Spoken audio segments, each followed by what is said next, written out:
با درود خدمت دوستان عزیز و مالکین محترم کشنده‌های داف، امیدوارم که شاد و تندرست باشید و از اینکه سوار یا مالک یکی از بهترین برندهای اروپایی هستید لذت ببرید. به لطف خدا شاهد بارش نعمت‌های الهی هستیم. بر همین اساس لازم دونستیم که آیتمی رو تهیه بکنیم که بتونید شما سرعت برف واکن رو شخصی سازی کنید و به دلخواه خودتون بتونید سرعت برف واکن رو در مواقع بارندگی‌های متفاوت تنظیم کنید. خواهش میکنم با من همراه باشین.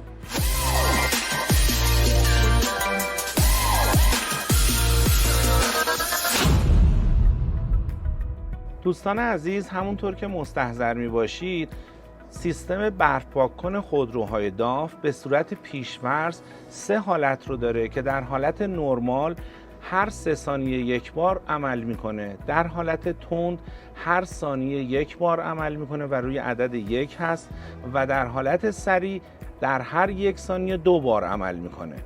اما با توجه به شرایط آب و هوایی مختلف در کشورهای مختلف و میزان بارش و بارندگی که در جاده‌های مختلف به وجود میاد، شاید شما نیاز داشته باشید که خودتون بتونید بهش برای زمانهای مختلف پروگرام‌ها یا برنامه‌های مختلف رو اعمال بکنید و طبق خواسته شما این برف واکن عمل بکنه در مدت زمان تندتر یا در مدت زمان کندتر. خواهش میکنم با دقت به نحوه تنظیمات توجه بفرمایید. در ابتدا باید سویچ ماشین رو باز بکنیم. کلید سلکتور یا گردون برف واکن رو اول در مرحله دیفالت 3 ثانیه‌ای قرار میدیم، برمیگردیم روی عدد 0 و دوباره میریم روی مرحله‌ای که به صورت پیش‌فرض هر 3 ثانیه یک بار تیغ‌های برف واکن عمل میکنن. اجازه میدیم که 3 بار این عملیات انجام بشه. بعد از 3مین بار میریم روی عدد 1 بار که انجام داد برمیگردیم دوباره روی دیفالت 3 ثانیه‌ای. اجازه میدید که 3 بار عملیات انجام بشه و بعد از 3مین بار شما دوباره برمیگردید روی عدد 0. به ازای هر چند ثانیه‌ای که شما در مرحله 0 صبر میکنید به اون دیفالت 3 ثانیه اضافه میشه. یعنی اگر شما 3 ثانیه صبر بکنید و برگردید به اضافه 3 ثانیه دیفالت خواهد شد و به 6 ثانیه، یعنی هر 6 ثانیه یک بار برف پاک‌کن عمل میکنه. اگر 5 ثانیه صبر بکنید به اون 3 ثانیه اضافه میشه و 8 ثانیه یک بار عمل میکنه و اگر 10 ثانیه صبر بکنید به اون 3 ثانیه اضافه میشه و 13 ثانیه یک بار عملیات خودش رو انجام خواهد داد.